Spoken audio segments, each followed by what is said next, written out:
She sued the Billionaire CEO for abandonment after he claimed her pregnancy was a lie. The recording crackled to life in the silent courtroom. Julian Ashford's voice, cold and dismissive, filled every corner of the space. You think anyone will believe you over me? I'm Julian Ashford. You're nobody, a gold digger who trapped herself. That baby, if it even exists, it's not my problem. Vivienne's voice came next, trembling but clear. Julian, please, I'm carrying your child, our child. How can you say these things? His laugh was cruel, calculated. Prove it. Oh wait, you can't, because you know what I know. This whole pregnancy story is convenient timing, Vivienne. My company is about to close a $4 billion merger, and suddenly you're pregnant? Do you think I'm stupid? I took a test. Multiple tests. I can show you. Tests can be faked. Dates can be manipulated. You want money. That's all this is, and I'm done playing nice. The audio clicked off. In the courtroom, Julian Ashford sat frozen, his face drained of color. Across from him, Vivienne Clark met his eyes for the first time in 5 years. Beside her sat a 5-year-old girl with gray eyes, identical to his. The jury stared. The judge leaned forward. And in that moment, the man who had spent 5 years denying his daughter's existence realized he had just destroyed himself with his own words. But this story doesn't begin in a courtroom.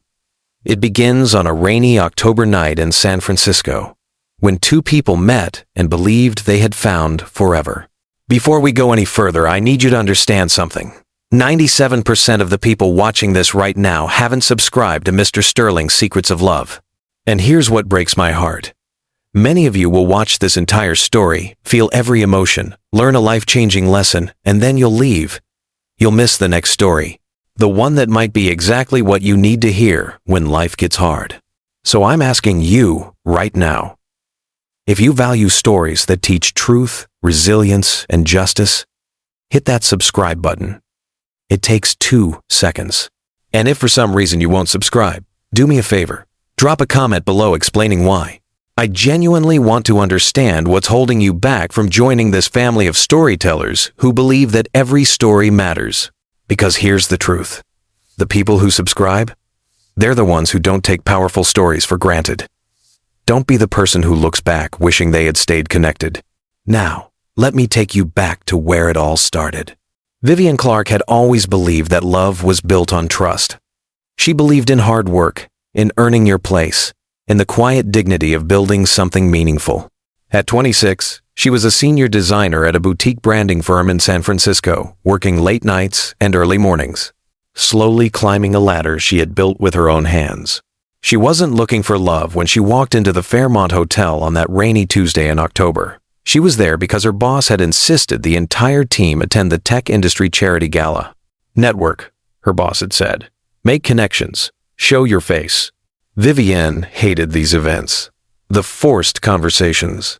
The champagne that tasted expensive but left her feeling empty. The tech elites circling each other like sharks, smiling while calculating net worth. She stood near the floor-to-ceiling windows, watching rain streak down the glass, when she heard a voice behind her. Not a fan of these things either? She turned. The man standing there was tall, lean, with sharp features and gray eyes that seemed to see straight through her. He wore a perfectly tailored suit, but his tie was slightly loosened, as if he'd been tugging at it all evening. Is it that obvious? Vivienne asked. Only to someone else who's looking for an escape route. He extended his hand. Julian Ashford. She recognized the name immediately. Everyone in San Francisco tech circles knew Julian Ashford. 29 years old, and already CEO of Arcadia Industries, the fastest-growing AI automation company in the country. Forbes had just named him one of the 30 under 30 to watch. Vivienne Clark, she said, shaking his hand. His grip was firm, warm. What brings you here tonight, Vivienne Clark? Obligation. You? Julian smiled, and it transformed his entire face. Same. I'm supposed to be networking, convincing investors that I'm not just another tech kid with a big idea and no execution plan. And are you just another tech kid? I guess that depends on who you ask. He moved to stand beside her at the window, both of them watching the rain. My board thinks I'm a visionary. My competitors think I'm reckless. My mother thinks I work too much. What do you think? Julian was quiet for a moment. I think I'm terrified of failing every single day. The honesty surprised her. Men like Julian Ashford, powerful and successful, rarely admitted fear. That's probably what makes you good at what you do, Vivian said. What about you? What do you do when you're not being obligated to attend charity galas? I'm a designer, branding mostly, helping companies figure out who they want to be. Who they want to be, or who they are. Vivian turned to look at him fully. There's usually a gap between the two. My job is to bridge it. They talked for an hour. Then, 2. The gala continued around them, but they barely noticed. They moved from the windows to a quiet corner, then to the rooftop terrace where the rain had softened to a mist. Julian told her about growing up in a small town in Oregon, about his father who worked in a factory and died believing his son would amount to nothing. Vivian told him about her own childhood, about working 3 jobs to put herself through design school, about the fear that she would never be good enough to make it in a city full of people who'd had every advantage she hadn't. I don't do relationships, Julian said at one point, his voice low and honest. My company comes first, always. Vivienne smiled softly. Good thing I'm not asking for promises. But promises came anyway. Julian called her the next morning. They had coffee that afternoon. Dinner 2 days later. Within a week, Vivienne found herself in Julian's world, a place of late-night coding sessions and boardroom battles and dreams so big they seemed impossible. She brought him dinner when he forgot to eat. He called her at 2 in the morning just to hear her voice. She designed Arcadia's entire rebrand, transforming his company's image from scrappy startup to serious player. You see me, Julian told her one night, 3 months after they met. They were in his apartment, sprawled on his couch, her head on his chest. Everyone else sees what they want to see. The CEO, the success story, the guy with money. But you see me. I see someone who's afraid to stop moving, Vivian said quietly. Because if you stop, you'll have to face all the things you're running from. Julian was silent for a long time. Then he said, Marry me. Vivian sat up, searching his face. What? I'm serious. Marry me. I know it's fast. I know it's crazy. But I've never been more certain of anything in my life. Julian, we've known each other for 3 months. I don't care. I love you. I don't want to waste time pretending I don't know what I want. 6 months after they met, Vivian and Julian were married in a private ceremony overlooking the Pacific Ocean. No family. No friends. Just them, a minister, and the setting Sunday. Julian's vows were simple. I promise to stand by you, in success and in struggle. I promise to see you, always. I promise that you will never be second to anything or anyone. Vivian believed him. For the first 3 months of marriage, life felt like a dream. Julian was consumed by his work. But when he looked at her, Vivian felt like the center of his universe. He would come home late, exhausted, and pull her into his arms like she was the only thing keeping him grounded. They talked about the future, maybe a house in Napa Valley, maybe children, someday, when the company was more stable. But slowly, things began to change. Julian's company was pursuing a massive merger with a European tech conglomerate, $4 billion. It would transform Arcadia Industries from a successful startup into a global powerhouse. Julian threw himself into the negotiations with single-minded intensity. Dinners were canceled, date nights forgotten, conversations became one-sided, with Vivian talking to a man who was physically present but mentally somewhere else entirely. I just need to get through this merger, Julian would say whenever she brought it up. After this, things will be different. I promise. Vivian tried to be understanding. She knew what ambition looked like. She had her own. But there was a difference between ambition and obsession, and Julian was crossing that line. Then she started feeling sick. It began with exhaustion. Bone-deep, relentless exhaustion that no amount of sleep could cure. She would wake up feeling like she hadn't slept at all. At work, she struggled to focus. During client presentations, the room would spin. One afternoon, she collapsed in the office bathroom, and her assistant had to help her to a cab. You need to see a doctor, her best friend Maya told her over the phone. This isn't normal. It's just stress, Vivian said. But even as she said it, she knew something was wrong. The nausea started next. Every morning, she would wake up fighting waves of sickness. Certain smells became unbearable. Coffee, which she had always loved, made her stomach turn. She lost weight. Her clothes hung loose. And then she missed her period. Vivienne stood in her bathroom one evening, staring at the pregnancy test in her hand. Julian was at the office. He was always at the office now. The timer on her phone counted down. 3 minutes. 180 seconds. That would change everything. When the timer went off, she looked down at the test. Pregnant. She took 3 more tests. All positive. Terror and joy collided in her chest. She wasn't ready for this. They weren't ready for this. Julian was drowning in work. They'd been married less than a year. But underneath the fear, there was something else. Hope. The possibility of a family. The image of Julian holding a baby, their baby, looking at her with those gray eyes full of love. She rehearsed what she would say, how she would tell him. She imagined his reaction, surprise, maybe shock, but then joy. He would pull her into his arms. They would figure it out together. She decided to tell him that evening. She cooked his favorite meal, even though the smell made her nauseous. She set the table, lit candles, put on the dress he loved. Then she waited. Julian came home at 11, 3 hours late. He looked exhausted, tie loosened, shirt wrinkled. "Sorry," he said, barely looking at her. "Negotiations ran late. I already ate at the office." "Julian, I need to talk to you."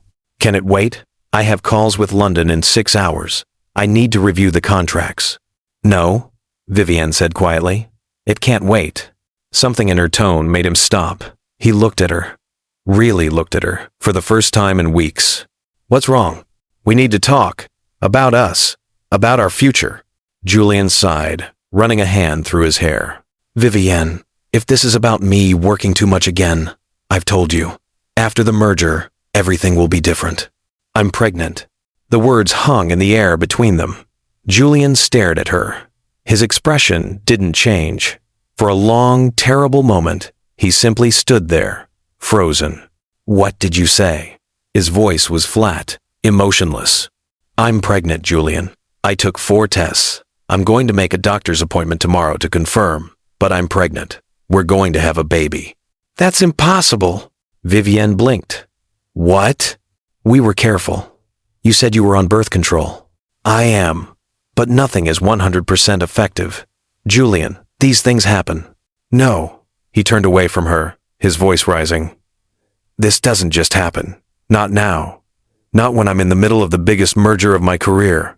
Do you understand what's at stake right now? $4 billion. The future of my company. Everything I've worked for." Vivienne felt ice spreading through her veins. "Are you seriously making this about your company?" Julian turned back to her, and in his eyes, she saw something she had never seen before. Accusation. Suspicion. Anger. "How do I even know it's mine?" The world stopped. Vivienne's breath caught in her throat. The words echoed in the silence of their home, in the space where love was supposed to live. "What did you just say?" "You heard me." Julian's voice was cold, clinical, like he was negotiating a business deal. "We've been together less than a year. Married for what? 9 months? You could have someone else. This could be anyone's." "Stop." Vivienne's voice cracked with fury and heartbreak. "Don't you dare finish that sentence." "It's convenient timing, Vivienne. You have to admit that. My company is about to be worth billions, and suddenly you're pregnant? Suddenly we're tied together legally, financially? You think I'm trapping you?" "I think this is suspicious. I think the timing is too perfect, and I think I have every right to question what's happening here." Vivienne felt tears burning her eyes, but she refused to let them fall. "You're my husband. I love you. I'm carrying your child, and you're standing here accusing me of lying? Of using you? Prove it." "What?" "Prove the baby is mine. Take a paternity test. Show me medical records. Something." "I haven't even been to the doctor yet, Julian. I found out today. I took home pregnancy tests. I was going to make an appointment tomorrow." "How convenient." The words were a slap. Vivienne stared at the man she had married, the man who had promised to stand by her, and she didn't recognize him. "Who are you?" she whispered. "What happened to you?" "I'm protecting myself. I'm being smart. Something you clearly haven't been." "Get out." Julian blinked. "What?" "Get out of this apartment. Go to your office. Go to your precious merger. But get away from me. Right now." "Vivienne, I'm not leaving. This is my apartment." "Then I'll leave." She grabbed her coat, her purse, her phone. Her hands were shaking so badly, she could barely hold anything. "Where are you going?" For the first time, uncertainty crept into Julian's voice. "Somewhere far away from you." She left. She spent the night at Maya's apartment, crying until there were no tears left. The next morning, Maya held her hand at the doctor's office. The test confirmed what Vivienne already knew. Pregnant, 8 weeks along. "Do you want to call him?" Maya asked gently. No, he made his choice. But Julian had already made his next move. 2 days after their fight, a courier arrived at Maya's apartment with a thick envelope. Inside were legal documents and a letter from Julian's attorney. The terms were simple. Vivienne would sign away all parental rights to the unborn child. She would accept a one-time payment of $200,000. She would sign a non-disclosure agreement prohibiting her from ever speaking publicly about Julian Ashford, their relationship, or the pregnancy, and she would disappear from his life completely. In exchange, Julian would pay for all medical expenses related to the pregnancy and ensure she received the settlement money within 30 days. "He's buying you off," Maya said, reading over Vivienne's shoulder. "He's literally trying to buy his way out of fatherhood." Vivienne stared at the papers, her hands trembling. $200,000.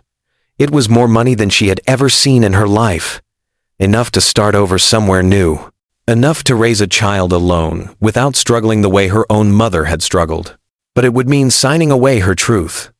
It would mean letting Julian pretend this baby didn't exist. It would mean teaching her child that their father was a man who paid to forget them. "What are you going to do?" Maya asked. Vivienne picked up a pen. For a moment, she held it over the signature line. Then she set it down. "I'm going to fight." She hired a lawyer, a young attorney named Rebecca Chen, who worked at a small family law firm and had a reputation for taking on difficult cases. Rebecca reviewed the settlement offer and shook her head. "This is coercive and unethical. No court would enforce this. You have rights, Vivienne. So does your child. What do I do?" "You refuse. You send a letter declining the offer. And you prepare for him to come after you harder."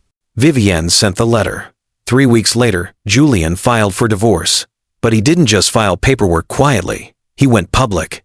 In a carefully crafted statement released to the press, Julian Ashford portrayed himself as a victim. A successful entrepreneur targeted by a manipulative woman who fabricated a pregnancy to trap him into marriage and extort money from him. He expressed disappointment and sadness over the betrayal. He wished Vivienne well in her future endeavors, and he categorically denied that she was pregnant with his child. The media devoured the story. Within hours, headlines screamed across tech blogs and tabloid sites. "Tech CEO victim of pregnancy trap. Gold digger targets billionaire Julian Ashford. Fake pregnancy. Scandal rocks. Silicon Valley. Woman married CEO, got pregnant 3 months later. Now he's calling her a liar." Social media exploded.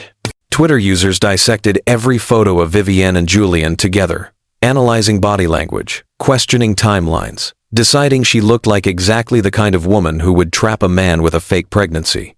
Instagram comments called her a gold digger, a liar, a con artist. Reddit threads speculated about her motives, her past, her character. Vivienne's face became synonymous with deception. Her phone rang constantly. Reporters, strangers, people telling her she should be ashamed. Her email inbox overflowed with hate mail. Someone posted her address online, and photographers camped outside her apartment building. Then, she lost her job. Her boss called her into his office 3 days after Julian's statement went public. He was apologetic but firm. "I'm sorry, Vivienne. You're incredibly talented. But this situation, the publicity, it's affecting the company. Clients are uncomfortable. We can't afford to be associated with this kind of scandal." "I'm not the scandal," Vivienne said quietly. I'm the victim. I know. I believe you. But it doesn't matter what I believe. It matters what our clients think. She was let go with 2 weeks severance. Rebecca advised her to sue for wrongful termination, but Vivian didn't have the energy to fight on multiple fronts. She needed to focus on the divorce, on protecting her child's rights. But the damage was done. No design firm in San Francisco would hire her. Her name was poison. Friends stopped returning her calls. People she had known for years crossed the street to avoid her. Even her apartment building asked her to leave once her lease was up, citing the photographers and reporters as a disturbance to other residents. Vivian Clark, who had spent years building a career and a reputation, watched everything collapse in a matter of weeks. She was 26 years old, 4 months pregnant, unemployed, about to be homeless, and publicly branded a liar by the man whose child she carried. Stop right here for just 10 seconds. If what you just witnessed, Julian's betrayal, his accusation, Vivian's heartbreak, if that made you feel anything, and you're still not subscribed, I have to ask, what are you waiting for? This channel exists to share stories that most people are too afraid to tell. Stories about real pain, real betrayal, and real redemption. And the only way these stories reach the people who desperately need them is if you subscribe. Think about it. Someone in your life needs to hear this story. Your sister, your best friend, your coworker, who's going through something she won't talk about. But if you don't subscribe, you won't be here when we share the next story that could change someone's life. So here's my challenge. If you believe stories like this matter, if you believe truth should be louder than lies, subscribe right now. And if you won't, I need you to comment below and tell me why this story isn't worth 2 seconds of your time. Because I'm genuinely curious. What's more important than truth? Now, let's continue. The divorce was finalized on a cold November morning. Julian didn't attend the hearing. His lawyers handled everything. Vivian sat alone at the plaintiff's table while Rebecca argued for child support, for Julian's acknowledgement of paternity, for basic financial responsibility. The judge reviewed the case with clear skepticism. Julian's legal team presented a compelling narrative. Vivian and Julian had a whirlwind romance. She pushed for marriage quickly. 3 months later, she claimed to be pregnant. The timing raised legitimate questions. Their client had every right to request a paternity test before accepting financial responsibility for a child that might not be his. Is your client willing to take a paternity test once the child is born? The judge asked Rebecca. Yes, Your Honor. We've been requesting that Mr. Ashford agree to a paternity test from the beginning. He's refused. The judge turned to Julian's attorney. Is that accurate? Your Honor, my client questions whether there is in fact a pregnancy at all. The plaintiff has provided no medical documentation, no ultrasound images, nothing to substantiate her claims beyond her word. I have medical records, Rebecca said, standing quickly, dated and signed by her physician, confirming pregnancy at 8 weeks. Julian's attorney barely glanced at the papers. These could easily be fabricated or obtained under false pretenses. Without independent verification, my client maintains his position that this alleged pregnancy is a manipulation tactic. The judge sighed. I'm granting the divorce. As for the issue of paternity and child support, we'll revisit this once the child is born. If a paternity test confirms Mr. Ashford is the father, we'll establish appropriate financial arrangements at that time. Until then, this matter is closed. Vivian left the courthouse feeling hollow. She had her divorce, but she had no acknowledgement of her child's paternity, no financial support, no justice. We'll revisit this after the baby is born, Rebecca promised. Once we have DNA proof, he won't be able to deny it anymore. But Vivian was done fighting. She was exhausted, emotionally destroyed, and barely surviving financially. Her mother, Carol, flew out from Ohio and moved into Vivian's tiny studio apartment. Carol was 63, a retired school teacher who had raised Vivian alone after her father left when she was 2 years old. History repeating itself, Carol said one night as they sat together, Carol's hand on Vivian's growing belly. But we survived. You survived. This baby will survive too. I don't know if I can do this, Mom. You can. You're stronger than you know. Vivian took freelance design work wherever she could find it. Small projects, logo designs for local businesses, website mock-ups for startups that couldn't afford established agencies. She worked at night after the nausea subsided. Carol cleaned houses during the day to help with expenses. Together, they scraped by. Vivian stopped following the news about Julian. She deleted social media. She focused on surviving one day at a time. But the anger never left. It simmered beneath the surface, fed by sleepless nights and the kicks of the baby growing inside her. This child, innocent and already loved, had been denied by its own father before even being born. That injustice burned in Vivian's chest like a constant flame. On a cold March evening, Vivian's water broke. Carol rushed her to the hospital. Labor was long, painful, lonely. The nurses were kind, but they couldn't fill the absence of the person who should have been there. A nurse named Rita held Vivian's hand through the final contractions. "You're doing great, honey. Just a little more, one more push." And then she heard it. A cry. Strong and loud and furious at being brought into the world. "It's a girl," Rita said, placing the tiny wailing infant on Vivian's chest. A beautiful, healthy girl. Vivian looked down at her daughter. Gray eyes. Unmistakably gray eyes. Julian's eyes. The eyes he had passed down to a child he refused to acknowledge. Tears streamed down Vivian's face. Grief and love and overwhelming protectiveness.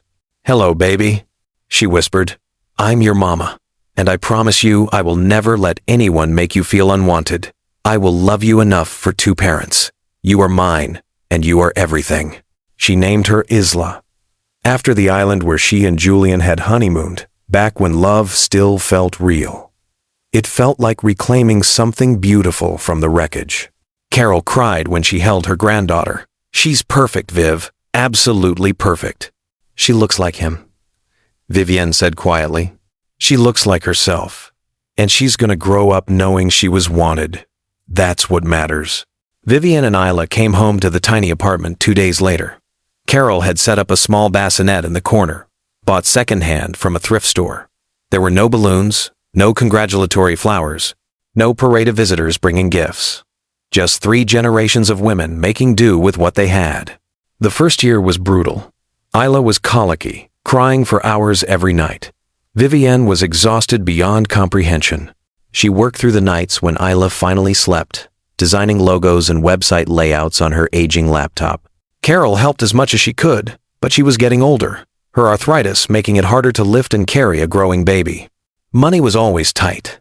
Vivian shopped at discount grocery stores, bought Isla's clothes from thrift shops, stretched every dollar as far as it would go. Some months, she had to choose between paying the electric bill or buying diapers. Some nights, she went to bed hungry so Isla would have formula. But they survived. Day by day, month by month, they survived. Vivian never spoke Julian's name in front of Isla.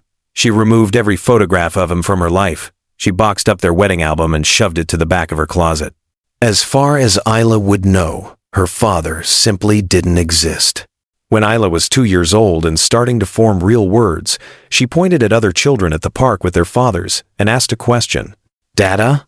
Vivian's heart clenched. "You don't have a dada, sweetheart. But you have mama and grandma. And we love you so, so much." Isla seemed satisfied with that answer then, but Vivian knew the questions would come again. Harder questions. Questions she didn't know how to answer. Meanwhile, Julian Ashford's life continued upward. Vivian couldn't completely avoid hearing about him. His success was everywhere. The merger he had sacrificed everything for, the one he had destroyed his marriage to pursue, had gone through. Arcadia Industries was now a global powerhouse. Julian's net worth had tripled, then quadrupled. Forbes put him on their cover. Tech conferences fought to have him as a keynote speaker. He was interviewed on national television, discussing innovation and leadership and the future of artificial intelligence. He dated models and actresses. He bought a mansion in Pacific Heights. He lived the life of a man unburdened by guilt or consequence.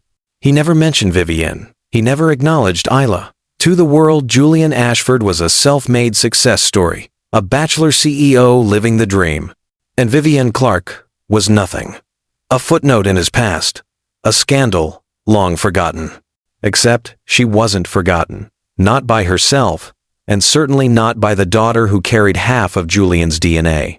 By the time Isla turned 4, she was asking more pointed questions. Why don't I have a daddy? They were sitting at their small kitchen table, Isla coloring while Vivienne worked on a client project. Some families have daddies, some don't. Every family is different. But where is mine? Vivienne set down her pen. She had known this conversation was coming. She had practiced what she would say, but nothing prepared her for the heartbreak of looking into those gray eyes, so much like Julian's, and finding the words. Your daddy, he's not part of our story, sweetheart. He made choices that mean he can't be here with us. But that doesn't mean you're not loved. You are so loved. Did I do something bad? The question shattered Vivienne. No, baby. No. You didn't do anything wrong. You are perfect. This has nothing to do with you. Your daddy, he wasn't ready to be a father. And that's his loss. Because you are the most amazing little girl in the entire world. Isla seemed to accept this, but Vivienne could see the confusion in her eyes. The hurt. The feeling of being somehow incomplete. That night, after Isla was asleep, Vivienne sat in the dark and let herself cry for her daughter, for herself, for the injustice of a man who could walk away without consequence while they struggled every single day. Carol found her in the kitchen at 2 in the morning. Can't sleep? Carol asked gently. She asked about Julian today, asked why she doesn't have a daddy. Carol sat down across from her daughter. What did you tell her? That he's not part of our story. But Mom, how long can I keep saying that? She's going to grow up. She's going to want real answers. And what do I say? That her father accused me of lying about her existence? That he called me a gold digger and walked away? You tell her the truth, when she's old enough to understand it. You tell her that you fought for her, that you loved her from the moment you knew she existed, and that her father's failure has nothing to do with her worth. I hate him, Vivienne whispered. I hate him for what he's done to us, for what he's done to her. I know, honey, I know. The anger Vivienne felt wasn't the hot, explosive kind. It was cold, calculated. It lived in her bones, growing stronger every time Isla asked about her father. Every time she saw Julian's face on a magazine cover. Every time she struggled to pay rent while he bought another luxury car. But what could she do? She had no resources to fight him. No proof beyond her word and Isla's gray eyes. She had tried once, during the divorce, and lost. The system protected men like Julian Ashford. It always had. So Vivienne focused on what she could control. She rebuilt her career slowly, taking on bigger clients, establishing a freelance reputation that was separate from the scandal. She moved Isla and Carol out of the studio apartment and into a small 2-bedroom in a safer neighborhood. She enrolled Isla in a good preschool. She saved what little she could. Life wasn't easy, but it was theirs. And then, on Isla's 5th birthday, everything changed. Vivienne threw a small party at their apartment. Just Isla's preschool friends and their parents. Carol made cupcakes. They played simple games. It was modest, but Isla was happy. And that was all that mattered. One of the mothers, a woman named Jennifer, who Vivienne had become friendly with, took photos throughout the party. Isla blowing out candles. Isla laughing with her friends. A group shot of all the children. Jennifer posted the photos to Facebook that evening, tagging Vivienne. Best 5th birthday party ever. Thank you for having us, Vivienne Clark. Your daughter is beautiful. Vivienne saw the post and smiled. She rarely used social media anymore, but she appreciated Jennifer's kindness. She didn't think anything of it. 3 days later, a thick envelope arrived via courier. Official, legal. Vivienne's stomach dropped when she saw the return address. A law firm she didn't recognize, but one that screamed expensive and powerful. She opened it with shaking hands.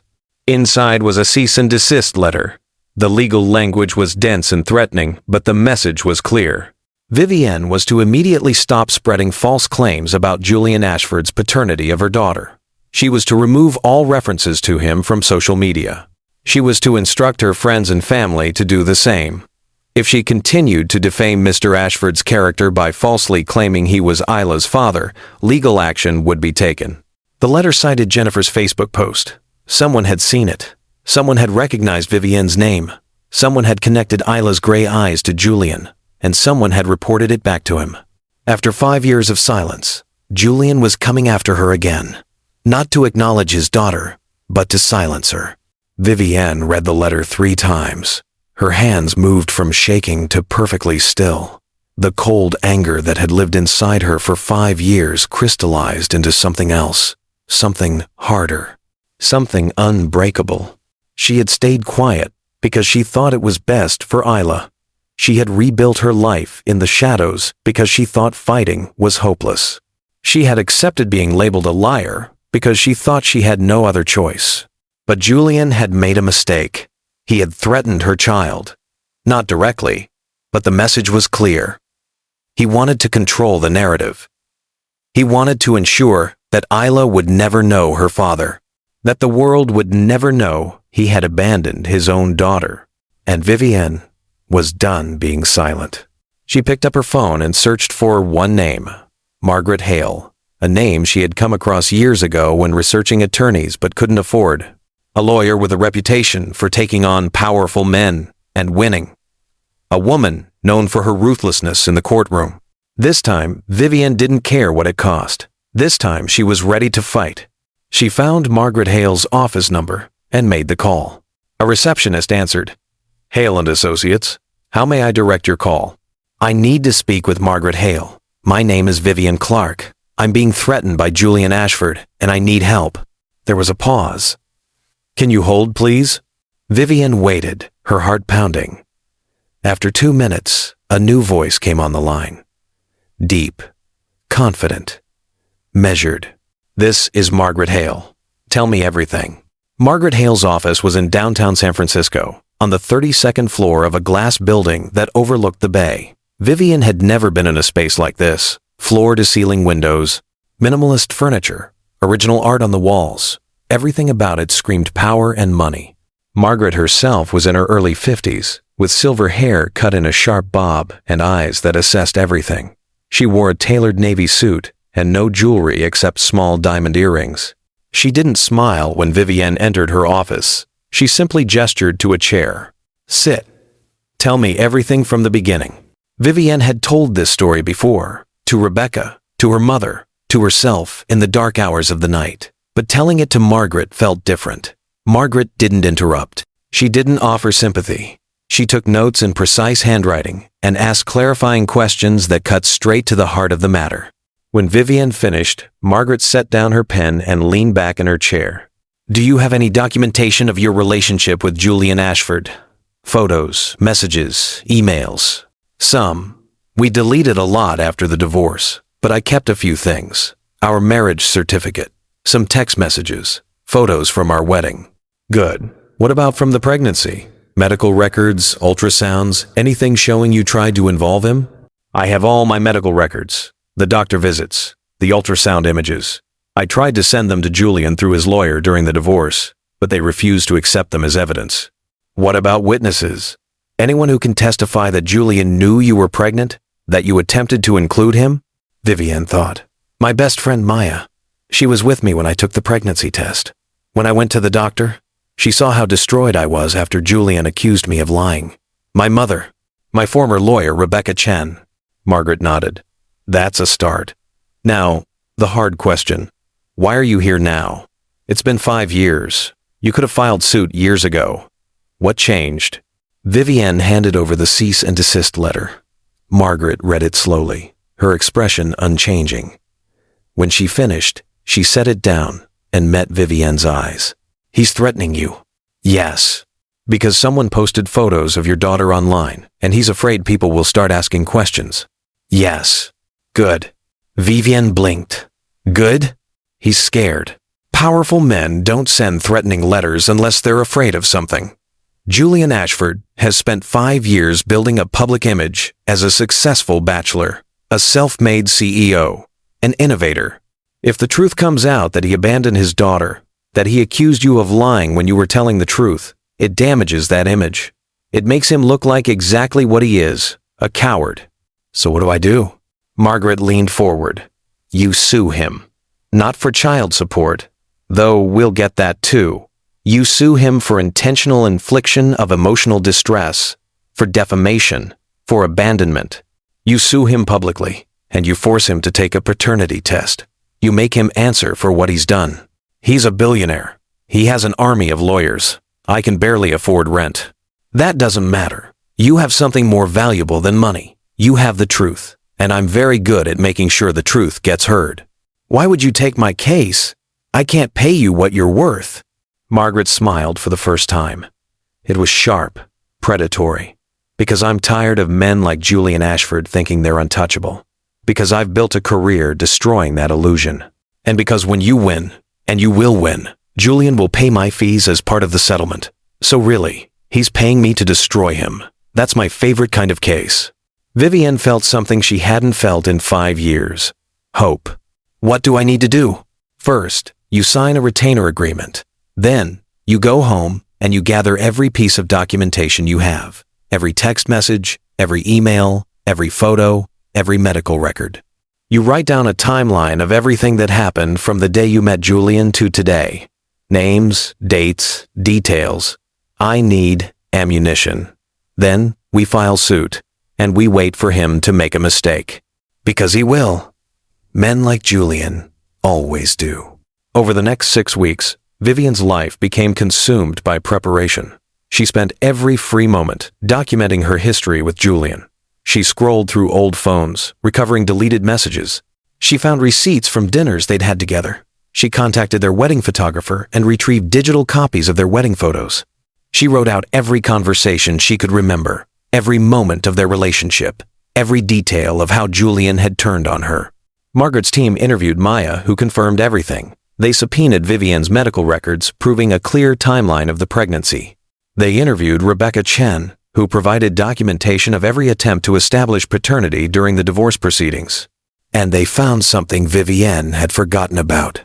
During their marriage, Julian had insisted on having a security system installed in their apartment. Video and audio monitoring for safety, he'd said.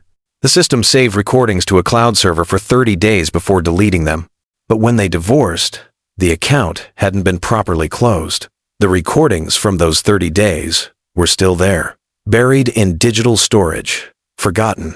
Margaret's team found them, including the recording of the night Vivienne told Julian she was pregnant. When Margaret played the audio for Vivienne in her office, Vivienne had to leave the room halfway through. Hearing Julian's voice again, hearing the cruelty, the accusations, it brought everything back with devastating clarity. Margaret listened to the entire recording twice. When it finished, she looked at Vivienne with something close to satisfaction. This is it. This is everything we need. That recording is from 5 years ago. Does it even matter now? It matters because Julian has spent 5 years claiming you lied about the pregnancy, that you fabricated everything to extort money from him. This recording proves he knew you were pregnant. It proves he accused you of infidelity without cause. It proves he was cruel, calculated, and manipulative. A jury will hear this, and they will hate him. Can we use it? Legally? It was recorded in his own home, on a system he installed, in a state where one-party consent is sufficient. Yes, we can use it, and we will. On a Tuesday morning in late September, Margaret Hale filed a lawsuit on behalf of Vivienne Clark against Julian Ashford. The complaint was 53 pages long. It detailed the relationship, the marriage, the pregnancy, Julian's denial and accusations, the public smear campaign, Vivienne's destroyed reputation and career, and 5 years of single motherhood without any financial or emotional support from Isla's father. It demanded acknowledgement of paternity, 5 years of back child support, future child support, damages for emotional distress, damages for defamation, and a public apology. It also included a request for an expedited paternity test. Margaret gave the complaint to the press before she gave it to Julian's lawyers. By noon, every major news outlet in the country was running the story. Tech billionaire Julian Ashford, sued by ex-wife for abandoning daughter. Woman claims CEO accused her of faking pregnancy, then disappeared. Julian Ashford paternity scandal. Did he abandon his own child? Audio recording May. Prove Tech CEO knew about daughter he's denied for 5 years. The narrative shifted overnight. Suddenly, the story wasn't about a gold digger targeting a successful man. It was about a powerful CEO potentially abandoning his child. The same people who had torn Vivienne apart 5 years ago were now demanding answers from Julian. Social media erupted. Twitter threads dissected the timeline. Parenting blogs wrote scathing editorials. Women shared their own stories of men who had denied paternity, who had accused them of lying, who had walked away from their children without consequence. Julian's carefully crafted public image began to crack. His company issued a statement. "These allegations are false and defamatory. Mr. Ashford will vigorously defend himself against these baseless claims. This is a private matter, and we ask for privacy as it's resolved through the appropriate legal channels." But the public wasn't interested in privacy. They wanted answers. Julian's lawyers filed a response denying all claims and arguing that the lawsuit was a malicious attempt to extort money from a successful businessman. They demanded the case be dismissed. The judge denied the motion and ordered Julian to submit to a paternity test within 10 days. Margaret called Vivienne with the news. "He has to take the test. He can't refuse. We're going to prove what we've known all along." 10 days later, Julian Ashford sat in a medical facility and had his DNA collected. 2 days after that, Isla had her DNA collected. The samples were sent to an independent lab for analysis. Vivienne waited. The days felt endless. Isla asked why they kept going to doctors. Vivienne told her they were just making sure she was healthy. 7 days after the samples were submitted, the results came back. Probability of paternity, 99.99%. Julian Ashford was Isla's biological father. Margaret called Vivienne the moment the results were filed with the court. "We have him. He can't deny it anymore. It's scientific fact. He's her father, and he's going to answer for abandoning her." The media frenzy intensified. Every outlet reported the paternity results. Julian could no longer claim Vivienne had lied. He could no longer dismiss Isla's existence. The DNA didn't lie. His company's stock dropped 3 points. Shareholders demanded explanations. Board members distanced themselves. Endorsement deals were quietly suspended. Julian issued a new statement, this time more measured. "I have received the paternity test results and accept them. I was unaware of my daughter's existence and am consulting with my legal team about the appropriate next steps." It was a lie. The recording proved he had known. But it was a lie designed to save face, to paint himself as a man who had been genuinely confused rather than deliberately cruel. Margaret wasn't going to let that narrative stand. "We're going to trial," she told Vivienne. "He wants to pretend he didn't know? We're going to play that recording in open court. We're going to make him face what he did." The trial was set for January, 3 months away. 3 months for Vivienne to prepare for the hardest thing she'd ever done. Face Julian Ashford in court and make him answer for 5 years of abandonment. As the trial date approached, the pressure mounted. Julian's legal team filed motion after motion trying to suppress the audio recording, claiming it violated his privacy. The judge denied every motion. The recording was admissible. They tried to settle. Julian's lawyers offered $2 million if Vivienne would drop the lawsuit and sign another non-disclosure agreement. Margaret brought the offer to Vivienne. "It's your choice. $2 million would change your life. You could give Isla everything she needs." Vivienne thought about it for exactly 10 seconds. "No, this isn't about money. It's about him being held accountable. If I take the money and sign the NDA, he gets to keep pretending he did nothing wrong. I'm tired of powerful men buying their way out of consequences." Margaret smiled. "Good. Let's go to trial." The trial began on a cold January morning. The courthouse was packed. Reporters lined the steps outside. Cameras flashed as Vivienne arrived with Margaret, Carol, and Isla. Vivienne had debated whether to bring Isla, but Margaret had advised it. Let the jury see her. Let them see those gray eyes. Let them see what Julian has been denying. Inside the courtroom, Vivienne saw Julian for the first time in 5 years. He sat at the defense table in an expensive suit, flanked by 3 attorneys. He looked older, more tired, but still arrogant, still certain he would win. He glanced at Vivienne once, his eyes flickered to Isla. For a brief moment, something passed across his face. Recognition, maybe. Or regret. But it was gone in an instant, replaced by cold indifference. Isla whispered to Vivienne, "Mama, who's that man?" Vivienne's throat tightened. "Just someone we used to know, sweetheart." The judge entered. Judge Patricia Morrison, mid-60s, known for no-nonsense rulings and a strong sense of justice. Margaret had been pleased when Morrison was assigned to the case. All rise. The trial began with opening statements. Margaret stood and addressed the jury with calm authority. This case is about accountability. It's about a man who got a woman pregnant, accused her of lying when she told him the truth, destroyed her reputation to protect his own, and then spent 5 years denying his daughter's existence. Julian Ashford is a billionaire. He's powerful, he's successful, but he's also a father who abandoned his child. And no amount of money or influence should allow him to escape responsibility for that. Over the next few days, you're going to hear evidence, you're going to hear testimony, and you're going to hear, in Julian Ashford's own words, the cruelty and calculation with which he treated the mother of his child. At the end of this trial, I'm going to ask you to do something simple. Hold him accountable.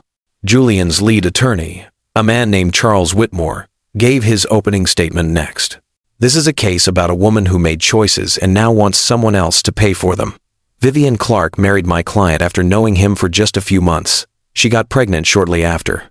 When the marriage fell apart, she spent years trying to extort money from him. Now, 5 years later, after my client has built a successful company and a public profile, she's back, trying again.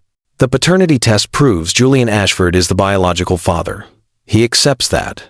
But biology doesn't erase the fact that Miss Clark has spent years using her daughter as leverage. My client is here to take responsibility moving forward, but he will not be held liable for Miss Clark's attempts to manipulate him. The first witness was Vivienne herself. Margaret walked her through the entire timeline, how she and Julian met, their relationship, the marriage, the pregnancy, the night she told him, his accusation, the divorce, the public humiliation, the 5 years of struggling alone. Vivienne spoke clearly, her voice steady. She didn't cry, she didn't break down, she simply told the truth. Whitmore cross-examined her aggressively. Miss Clark, you married my client after knowing him for only 3 months, correct? Yes. And you got pregnant 3 months after that? Yes. Convenient timing, wouldn't you say? Margaret objected. Argumentative. Sustained, Judge Morrison said. Whitmore continued. You claim my client accused you of faking the pregnancy, but isn't it true that you provided no concrete evidence at the time? I told him I had taken multiple tests. I offered to show him. He refused. But you hadn't been to a doctor yet. You had no official medical documentation. I found out that day. I was going to make an appointment. I wanted to tell him first. Or you wanted to trap him before he could verify the truth. Objection. Margaret stood. Counsel is testifying. Sustained. Mr. Whitmore, ask questions. Don't editorialize. But the damage was done. Whitmore had planted seeds of doubt. The next witness was Maya. She testified about being with Vivienne the night of the fight, about seeing the pregnancy tests, about Vivienne's devastation. Whitmore tried to discredit her as a biased friend, but Maya held firm. I was there. I saw what it did to her. No one fakes that kind of heartbreak. Rebecca Chen testified next, providing documentation of every attempt to establish paternity during the divorce, Julian's refusal to engage, his lawyer's aggressive dismissals. Carol testified about moving to San Francisco to help her daughter, about watching Vivienne work herself to exhaustion trying to provide for Isla, about the nights Vivienne cried herself to sleep. Then came the moment everyone was waiting for. Margaret entered the audio recording into evidence. The courtroom went silent as the bailiff set up the playback system. Margaret addressed the jury. What you're about to hear is a recording from the night Vivienne told Julian Ashford she was pregnant.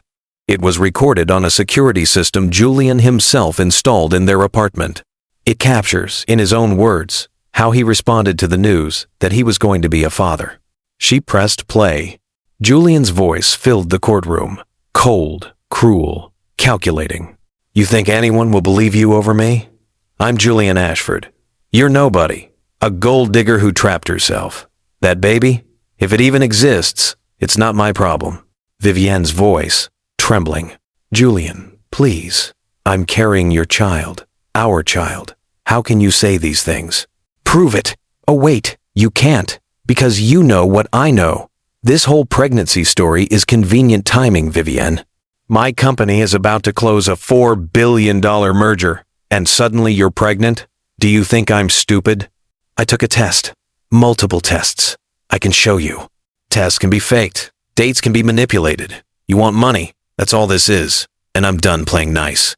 The recording ended. The silence in the courtroom was deafening. Jurors stared at Julian with expressions ranging from shock to disgust. Even Judge Morrison looked grim. Margaret let the silence sit for a long moment before speaking. Julian Ashford has claimed for 5 years that he didn't know about his daughter. That recording proves otherwise. He knew. He simply chose not to care. Can I be honest with you for a second? Every single day I get messages from people saying, "I wish I had found this channel sooner." And you know what? Those are the people who finally subscribed after watching 5, 10, sometimes 20 videos. Don't be that person. Don't be someone who has to stumble back here hoping the algorithm shows you the next story.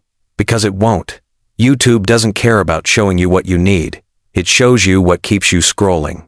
But when you subscribe to Mr. Sterling's Secrets of Love, you're telling the universe, I value stories that matter. I'm not here for mindless content. I'm here for truth. And here's what I've noticed. The people who don't subscribe, they're the same ones who 6 months from now will be searching for that one story about the woman who sued the CEO because they forgot to stay connected. So right now, this second, subscribe. Join the 3% who don't take powerful storytelling for granted. And if you won't subscribe, you owe it to yourself to comment below and explain what's stopping you. Because I promise you, the stories we tell here are the ones you'll remember when life tests you. Now, back to the courtroom. The trial continued for 3 more days. Medical experts testified about the pregnancy timeline. Financial experts calculated 5 years of child support plus damages. Character witnesses spoke about Vivienne's integrity and Julian's ruthlessness in business. Then it was Julian's turn to testify. Whitmore walked him through a carefully prepared narrative. Yes, he and Vivienne had married quickly. Yes, the marriage had been tumultuous. Yes, he had doubts about the pregnancy. But those doubts were reasonable given the circumstances. He was young. He was under enormous pressure with the merger. He made mistakes. He reacted poorly. But he never intended to abandon his child. He simply didn't believe there was a child to abandon. If I had known, Julian said, looking directly at the jury, if I had truly known, I would have been there. But Vivienne and I had a toxic relationship. Trust was broken on both sides. I made the wrong choice, but I made it because I genuinely believed I was being manipulated. It was a good performance, rehearsed, sympathetic. He painted himself as a victim of circumstances rather than a perpetrator of cruelty. Then Margaret stood for cross-examination. Mr. Ashford, you testified that you didn't believe there was a child. Is that correct? Yes. But you heard the recording. You heard yourself acknowledging the pregnancy. Specifically, you said, and I quote, "That baby, if it even exists, that's acknowledgement, isn't it?" I was speaking hypothetically. Hypothetically. So when your wife told you she was pregnant, showed you positive pregnancy tests, you thought she was hypothetically pregnant? I thought the tests could be false. Did you ask to see the tests? Julian hesitated. I don't recall. You don't recall. Let me refresh your memory. In the recording, Vivienne said she took multiple tests and offered to show you. You refused. Do you remember that now? I was upset. The conversation was heated. You were upset because your wife told you she was carrying your child. Because the timing was suspicious. The timing. Your company was pursuing a merger. You were busy. You felt your wife getting pregnant was inconvenient. Is that fair to say? Objection, Whitmore said, mischaracterizing testimony. I'll rephrase, Margaret said smoothly. Mr. Ashford, did you view the pregnancy as inconvenient? I viewed it as suspicious.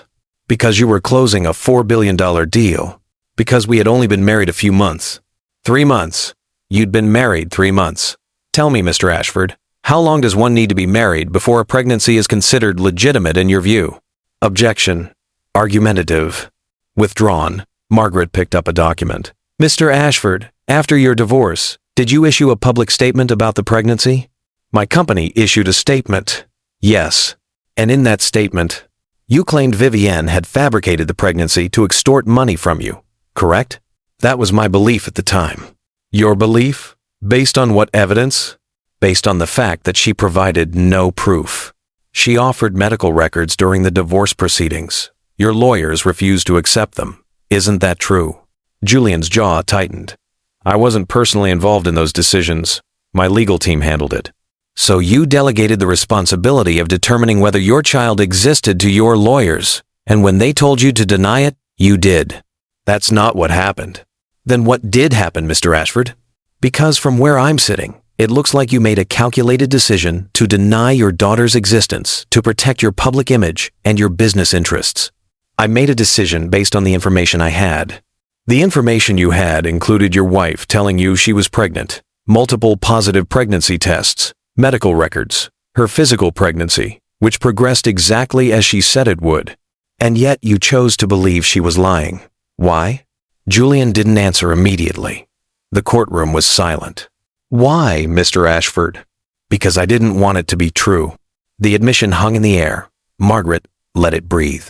You didn't want it to be true. So you decided it wasn't. You publicly called the mother of your child a liar. You destroyed her reputation. You walked away. And for 5 years, you let your daughter grow up believing she didn't have a father, all because you didn't want it to be true. I made a mistake. Yes, you did. And now, sitting here, being forced to acknowledge that mistake, you want this jury to believe you're a victim of circumstance, that you were confused, that you would have been there if you'd only known. But Mr. Ashford, you did know. You just didn't care. Objection. Whitmore was on his feet. Counsel is testifying again. Sustained. Miss Hale, move on. Margaret nodded. No further questions. Julian stepped down from the witness stand, looking shaken. The confident facade had cracked. The jury had seen it. Closing arguments came the next day. Whitmore did his best to rehabilitate Julian's image, to paint him as a flawed but genuine man trying to make things right. But Margaret's closing argument was devastating.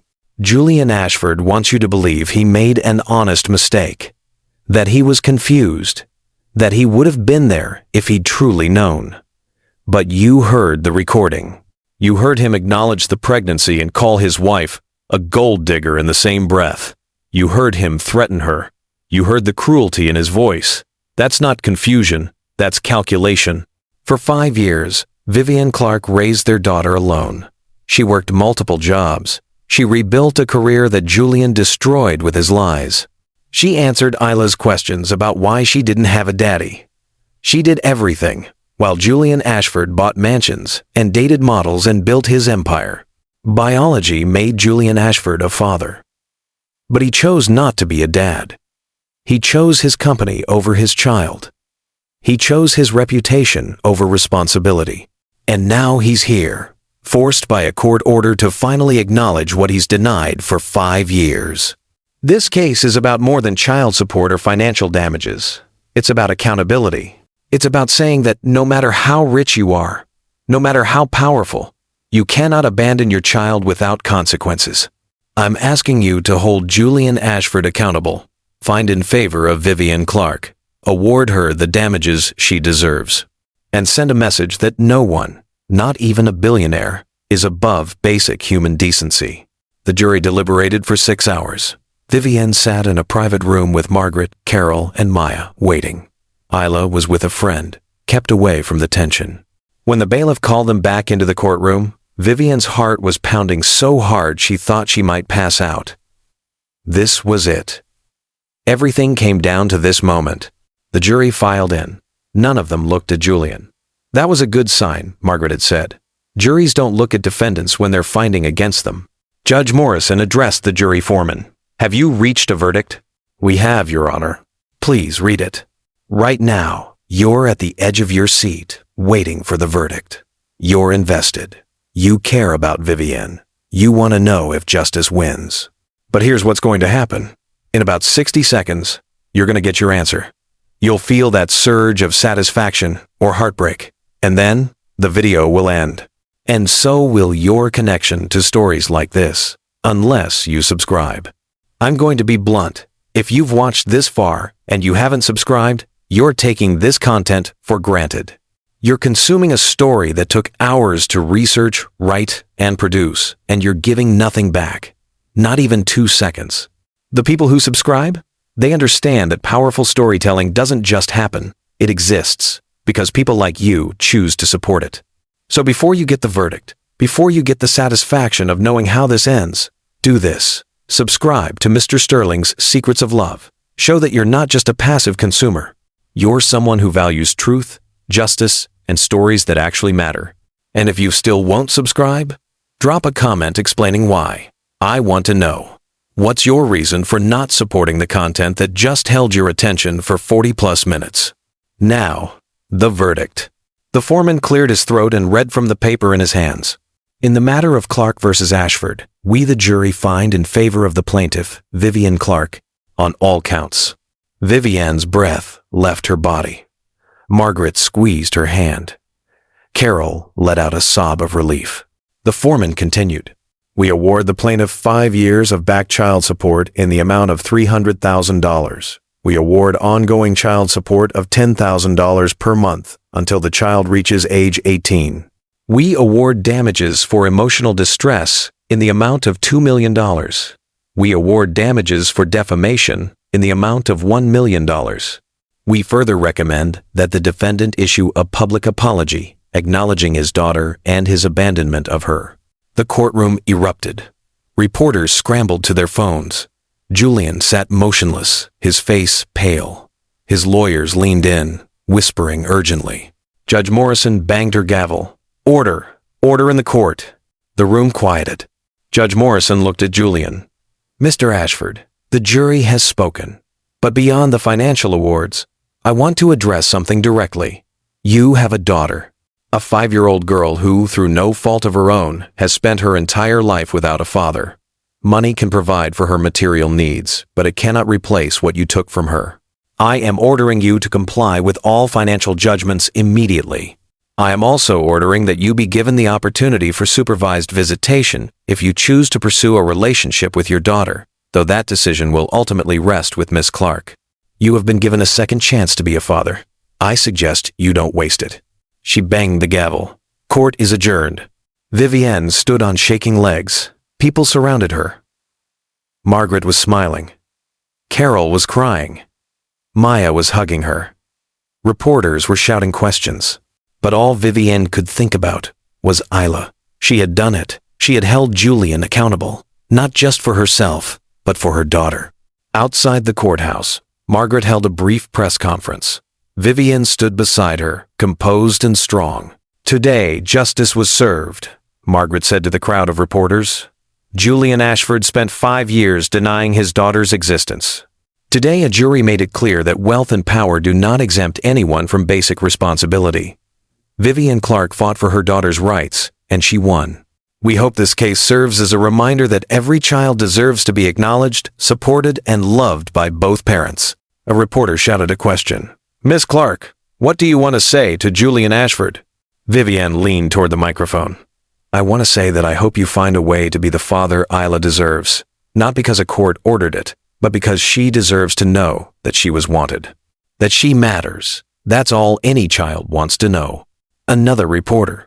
Will you allow him to have a relationship with Isla? That will be Isla's decision when she's old enough to make it. For now, my focus is on making sure she knows she's loved, protected, and valued. Everything else is secondary. The press conference ended. Vivienne, Margaret, Carol, and Maya went to pick up Isla. When Vivienne walked into her friend's house, Isla ran to her. Mama, can we get ice cream? Vivienne scooped her daughter into her arms, holding her tight. Yes, baby, we can get all the ice cream you want. That evening, after Isla was asleep, Vivienne sat alone in her apartment. The weight of the last 5 years, the last 6 weeks, the last few days crashed over her. She had won.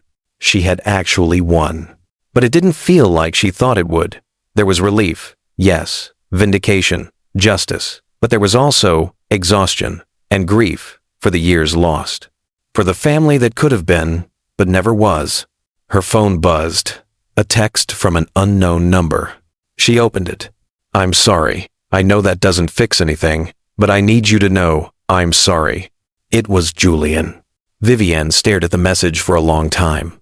Part of her wanted to respond, to say that sorry wasn't enough. That 5 years of pain couldn't be erased with 2 words. But another part of her was just tired. Tired of fighting. Tired of anger.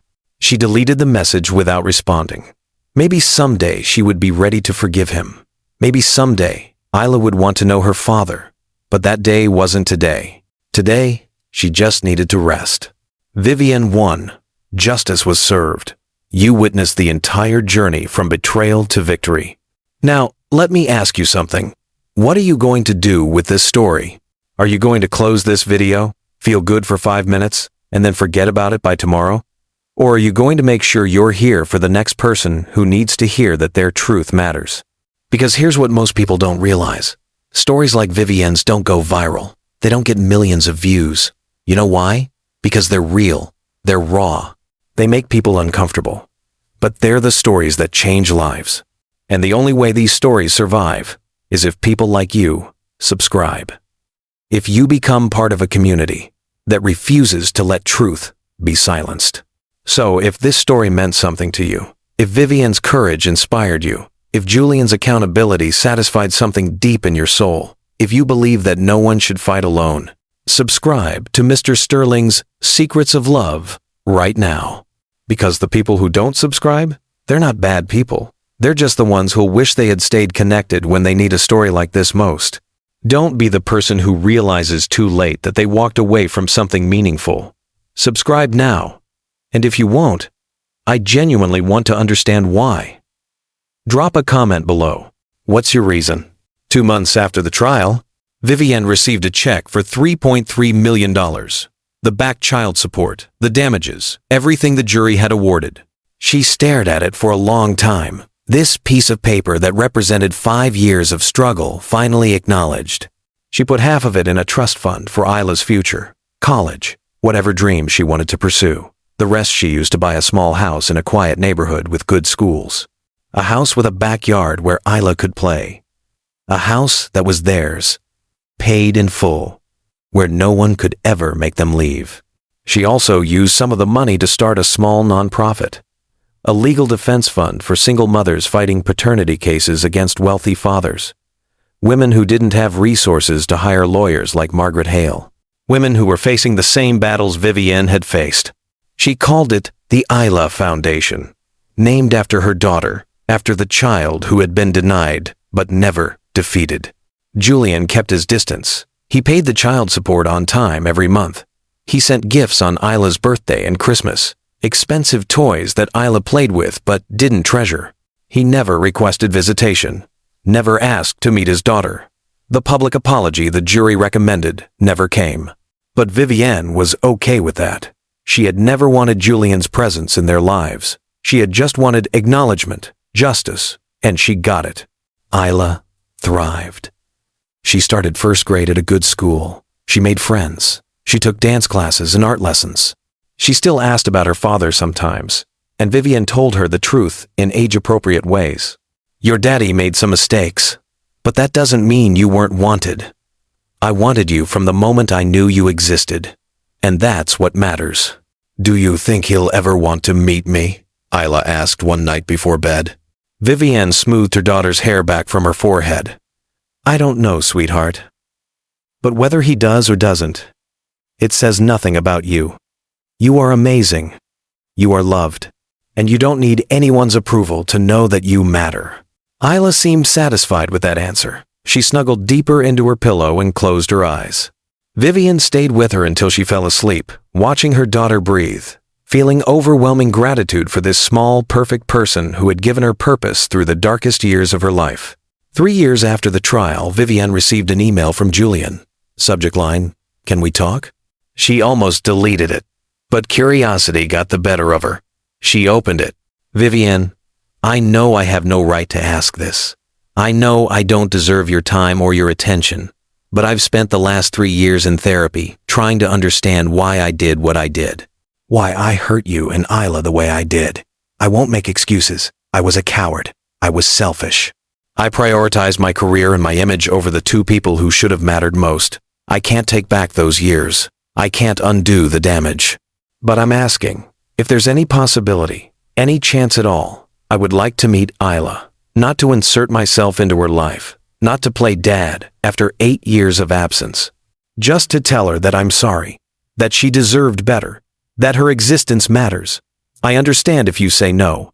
I understand if you never want to hear from me again, but I had to ask. Julian. Vivian read the email 3 times. She forwarded it to Margaret, who advised caution. She talked to her therapist. She prayed on it. Then she talked to Isla. Isla was 8 years old now, old enough to understand more, old enough to have a voice in the decision.